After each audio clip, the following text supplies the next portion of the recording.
This is my submission for RP video dating. My name's Mike. I like moderate walks on the beach. I have like my feet hurt sometimes, so too long hurts. That's it. I'm lonely. Please help. Wait, no. Sorry, folks. Wrong video. Strength training plateaus. They stink. We have 3 other videos before this talking about how to break through them. This is the 4th video of that series, finding your adaptive volume window. Wow, what a fancy way to say finding out if you're doing too much or too little training. So here's the deal. If you go to a restaurant and you are still hungry after finishing your food, or you are uncomfortably stuffed, clearly, even if the food is good, bad, or somewhere in between, there is a volume of food issue. If you serve the world's tiniest burger, it doesn't really matter how tasty it is, people are going to be pissed. And if people pay for a burger and they get an 8-pound burger, some of them may be happy, but others will be confused as to how they are expected to actually fit the burger into their mouths. Do you guys know those like fancy burger place, specialty places that have like 6 patties and a bunch of pickles and fries and shit hanging out? How the hell are you supposed to eat that shit? And they give you like a fork and a spoon. Like, do you tip it over like Leaning Tower of Pisa style and get at it? But then it's not really a burger. You're like eating like one patty by itself and then a piece of cheese by itself. Folks who run burger places, give this some thought. You're doing a bad job and I can help. I'm smart. I was going to say handsome. That even the smart part's not true. In any case, burgers aside, there's a similar problem with training. People assume that they are training a decent amount and often assume that it's some nuance of their training. It's the wrong reps, it's the wrong clustering sets, it's the wrong rest times, it's the technique. But the honest truth is a lot of people aren't making the gains they want or even plateauing because they're not in their adaptive volume window, which is from minimum effective volume, the smallest amount of number of sets per session or per week that you need to make strength gains, up to the maximum recoverable, which is the most you can recover from, and thus any more than that you would fail to recover and by definition fail to progress. You got to be somewhere in there, right? As an example, if you do 1 heavy single of squats per week, how do you know that this is enough volume to stimulate gains beyond being like a first 3 or 4 weeks beginner? You don't. And you could do a hypothetical in your head where you're like, well, wouldn't more squatting probably do you better? There's a pretty decent quote by one of the folks involved with like the squat every day or super high frequency movement, which I have my misgivings about, of course, but it's a very, very good point. I think he said something like, I think this is John Bros who said this. Don't quote me. He was like, if you had a gun to your head or something like that, paraphrasing, and you had to get the biggest squat you could in the next, 6 weeks, would you really just squat once a week? And this isn't a frequency discussion. Don't worry, we'll have one of those later. But just total amount. Some people just do a certain amount of lifting and never quite ask themselves, like, if I did more, could I get better? On the other hand, if you're doing like 300 total reps, working reps of squats per week in your strength program, maybe this is a volume that no one can recover from or very few. And maybe it makes sense to do less because training isn't like a lot of people just think training is like this good thing. And the more of it you do, the better you get. Sports, movies, and culture has a lot of a role to play with that. But I think those are more reflective of what people actually think than prescriptive. Like Rocky and shit like that. Like in it to win it, man. You can do more like, what is it? We had a thing in our wrestling room that's like, outwork your opponent. He's working twice as hard. You go to 3 times as hard. Like, what if my opponent's an idiot and is beyond his MRV and he's getting worse? Should I be really beyond my MRV? Like, that's really stupid. It's possible to do too much, and it's for sure possible to do too little. At the end of the day, you want an intermediate amount of volume between those 2 extremes, and where you land is a matter of nuance we'll get to in other lectures and we get into more advanced topics, that you gotta be somewhere in between, and it's like more volume than it takes to make the minimum gains, less volume than is prohibitive to recover from, so that at least you can tackle other problems and your plateau is not because you're doing either too little or either too much. Now, that's easy said. A very different story when we try to actually do it. There's a mystery with volume. How do you know if you're between these 2 values of minimum effective volume and maximum recoverable? Sometimes you don't, so you have to do a little bit of experimentation to figure out where you are. If you can experiment and figure out where your minimum effective volumes roughly are and your maximum recoverable, you can know what's between them. And then actually for a long time, for months and years after in your career, you can be reasonably sure that if you avoid those extremes, you're probably going to have decent results, at least as far as the volume is concerned. And that's not something you're going to worry about after that, right? First, these can be different for each lift. So you're going to have to do this by lift. We'll just use powerlifting as an example, squat, bench press, deadlift. And lift by lift by lift, you can actually analyze and begin this sort of training experiment to see where you're at. Now, you may be thinking, dude, I don't got time for experiments. Shit, I'm trying to get jacked and strong. Well, sweet, but remember, you're watching this because you have a plateau. Your clients have a plateau. Plateau means you're not making any gains, so motherfucker, what do you have to lose? Nothing. Let's get the experiment going. So here's how you find your minimum effective volume roughly in strength training. It's a different process for hypertrophy training, so don't get too confused about it. Here it is. You start at a relatively low volume weekly. So it doesn't matter how many sessions you have, but like maybe 6 working sets for a lift plus accessories. Yes, that does mean bench heavy 3 times on Thursday and do incline heavy, Monday, and then 3 sets of incline heavy on Thursday. Like, wait, what? What about triceps? What about flies? Oh, that's it. Very bare minimum, okay? The cool thing is, in strength, a surprisingly tiny amount of volume could potentiate great strength gains, and a lot of people overdo it.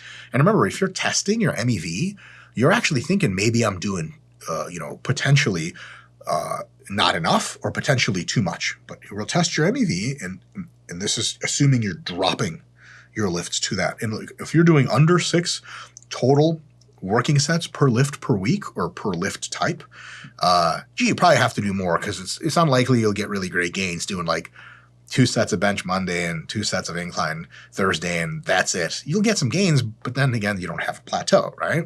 So this low volume, you start it, and you go hard training through this volume. You don't change the volume. For more advanced folks, you can start at a lower volume at the beginning of this next meso and end up at a higher volume, but your average has to be that low amount. So you can still increase volume if you want. For strength, usually we don't increase, we just keep it the same. But the average has to be this low number, all right? You do all the sets well and hard, and you, of course, add load every week, progressing normally from RP 7 or so to about RP 9 to 10. Same idea, right? During this time, every session that you do, you note how hard the sessions are. For example, do you get tired at the end of each session? How tired do you get? Are your muscles fried? Do you feel just completely like, oh man, like my fucking triceps and chest are done. There's nothing more to do here. Do you get sore? Are you getting sore regularly? After you deload from this 4 to 8 week mesocycle, normal strength training, you test the lift in the next meso early or whatever, test the lift or just, via RPE, see how strong you are, and you get some decent data. Now, here's the deal. If you gain strength in the lift, by definition, you are at or above your minimum effective volume, and maybe more volume would be even better, but we'll talk about that in a bit. But hey, you're not plateauing anymore. Ta-da, success. So that's really sweet. Now, if you didn't gain strength, you look back at point number 3, which was note how hard the training is, and you ask yourself, was the training just not that hard? Like if you're doing the training on one of like the 3rd Thursday of that fourth week or something, and you're done with your push workout, and your buddy's like, fucking pretty hard, huh? You're like, I don't know. The lifts are hard when I do them, but at the end of the session, I'm just like, I feel like I have so much more to give, right? Was it disruptive? Do you wake up the next day like sore or even like very mildly irritated pecs or triceps or quads or whatever muscles you're training with your strength lifts? If you just can't tell, gee whiz, you didn't get stronger and you're barely training at all and barely any disruption, then it's probably more volume is the answer if volume is the question, right? So if you're not checking the boxes on this training was pretty hard, and you didn't gain strength, your volume could very well be under your MEV. Now, 50,000 other things could be the cause. But if you watch the videos before this one, we've already hypothetically fixed sleep and nutrition and all this other stuff. So it kind of could be a higher chance that it's a volume problem. If that's the case, clearly wasn't enough, you can increase the volume by 1 or 2 sets per session. And if you do 3 bench sessions a week, increase each one by 2, just 6 more total sets per week. That's a big deal. And you can add it in either main lift or accessory. It's your call. And then you redo that 4-week or 8-week mesocycle, anything in between. You test again. You see if you got stronger. If you did, no more plateau. If you didn't, check back to see how hard it was. If you're at a point where the training is really hard, and you're not breaking through plateaus, it's probably not a volume problem, and there's probably some other consideration. That's the truth of the matter. Now, on the other end of the spectrum, there's the maximum recoverable volume, your MRV. And if you make great gains with a certain volume, hey, sweet, you don't have to change anything. But if you're at a certain volume and you're plateauing, and that certain volume of training is like maybe pretty easy, and you've tried going lower and it didn't help, maybe you can try raising your volume. Maybe you can gain faster or gain it all for the first time, and that's totally legit. A lot of times raising volume really helps. But if you raise volume beyond some point, a few predictable things may happen. You're not going to be able to add weekly load like usual. Like your strength starts to take such a big hit from just surviving that volume.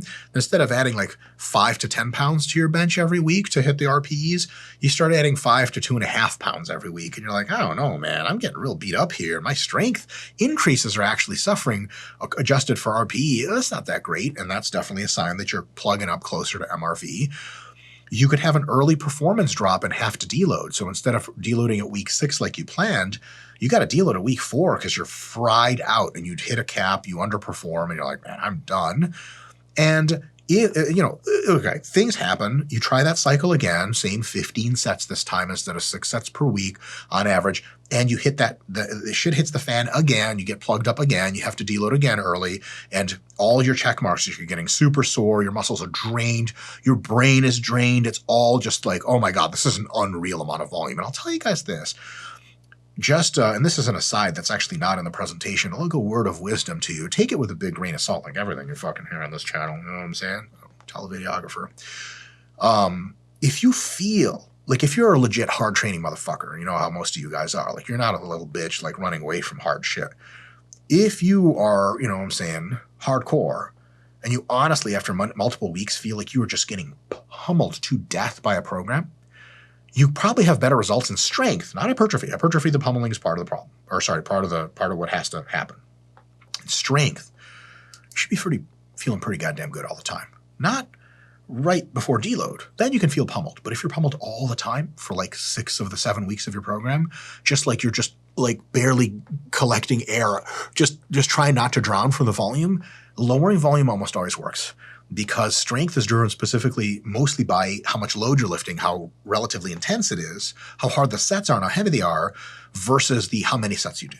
So just to make sure you guys are on the same page where I'm at, even if you're whatever boxes you're checking on this, performance, etc., that's the important stuff. But if at the same time, on top of all of that, you legitimately feel, even though you love hard training, like this just feels like an insane amount, it's probably too much to make your best gains, even if you're not plateauing. If you're plateauing, I can tell you got 99 problems, but not having enough volume is not one of them. You probably should reduce. So if you're reaching these problems and you're sort of hitting the end of the road a whole bunch, then your average mesocycle volume is probably at or beyond your maximum recoverable volume.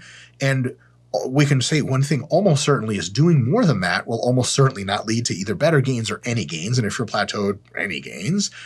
And if you fix your plateau, but you in the process find out what your MRV is, and you're making good gains, not hitting it, you have good data now because you have your minimum effective volume roughly figured out, and you have your maximum, or at least you know like it's above this point, and you have your maximum recoverable volume roughly charted out, then for the next probably year or two at least, any program or approach you decide to take that takes you outside of that window that's too low or too high is just probably not going to work. Classic example is if you're doing some kind of training where you're squatting 10 sets per week of actual squats and accessory work together. Let's just keep just a good example. I'm not saying that's what you should be doing. It's a fine program. So if you've tried and you get pretty good results at 12 sets, and at 15 you start to really sort of flutter out. If someone's like, hey, like for strength, not hypertrophy, you want to try this 20 set a week, like 8-week program for squatting, you should probably say no. Because for the love of God, if you usually burn out at 15, what in fucking hell are you expecting is going to happen at 20? On the other hand, if you know that anything under about 6 sets or 5 sets a week is just not enough to make you gains, it just maintains you. Someone's like, dude, I got the super hardcore overload overmax program, but it's only 4 working sets a week. What do you think? You should probably be like, I might try it. But if it's too easy after a couple of weeks, I'm going to add some fucking sets, because at some point you're just showing off instead of lifting. Like, work gets the strength in there, not just lifting a weight heavy a few times a week and be like, oh, I did it. I did what? Like, I can tell you're pretty strong, but in order to get stronger, you have to challenge the physiology, not just show it off. Right? So at the end of the day, some simple insights. If the training seems challenging, but is not crazy disruptive, it's probably enough volume. And if you're at a plateau, something other than volume is probably the answer, right? Try a bit less and a bit more training if you want, but it's unlikely to be the fix for that problem. If the training just seems really easy and just like not like a lot at all, especially if you never really feel tired or sore, then you can try a small progressive jump in average mesocycle volume and see how that fares. And if it fares really well, then hey, you're good to go. This has happened a bunch in my personal experience with folks. I watched Max Ada, who's a phenomenal strength coach, program for his weightlifters. He inherited weightlifters that were doing plenty of volume already. And he, through his own methods, figured they probably weren't doing enough. So he had them do more volume, like more sets of 5 and sets of 10, and then presses, squats, pulls. And these folks were like, oh my God, this is killing me. And during that entire time, all their lifts, weeks into the 5 sets of 5 to 10, were going up, up, up. And he's like, so? And they're like, well, clearly it's working. I've made crazy PRs lately, and it was hard, but I was not doing enough, right? So very, very easy fix there. Just do more. I mean, easy on paper, but in reality, you're like, I have to do what to get stronger? Fuck that. And you turn to the dark side of bodybuilding where you just pretend mind-muscle connection. You talk about symmetry. You don't actually ever have to make progress. So that's the deal. Now, on the other end, if training seems like a ton, you're always teetering on the edge of recovery, you might very well be doing too much. And a pretty good like hit to the face proposed solution is to take your volume and actually just cut it in half. So if you're doing an average 16 sets of, let's say pulling, which is insane, maybe like next mesocycle after deload, try 8 sets. And, maybe you can slowly work back up, but if you get phenomenal results at 8 sets, don't change anything. Just stick to around 8 sets for a while and probably be pretty good. And maybe if you're feeling frisky on a mass gaining phase for strength, try 10 sets or 12 sets on average. And then maybe that'll be something that you can really benefit from even more than 8. But like a lot of times when people do too much volume, they'll do 16 sets and they'll go, I'm going to go to 14. You go to 14, it's marginally better, but it's still like, it's like instead of the water being like right here at your lips and you're like this, like every now and again you breathe, you just follow seawater, someone lowers the water level to here. So when the normal sized waves come, you still can't breathe. Like that's not that much of a help. So we have to make sure that we're being really, really, we're taking very concerted decisions that a third party could look and be like, all right, you're really trying to play around with volume versus like, fuck 16. I'm going to do 15 and a half sets. Like some people are addicted to volume. They really are. And they're like, more is always the answer. And it's just total bullshit. Strength is gained through intensity at an intermediate, moderate volume. The best is gained okay at higher volumes, okay at lower volumes. That middle range is really, really decent, right? What is that range? On average, if you know your hypertrophy numbers for MEV, MRV, it's usually scaled like 1/3 less, right? So if your MRV is, let's say, 9 sets of something per week in hypertrophy training, it's often going to be 6 for strength training. So maybe that's something you can use as a heuristic to apply to this and give it some thought. Folks, thank you so much for tuning in. If you still want to go on a video date with me, I'm married. The whole thing was a joke, unless you're a really cute boy. And then send me a DM on YouTube. Is that even possible? See you guys next time. Gee, I sure hope that's not possible. Are there DMs on YouTube?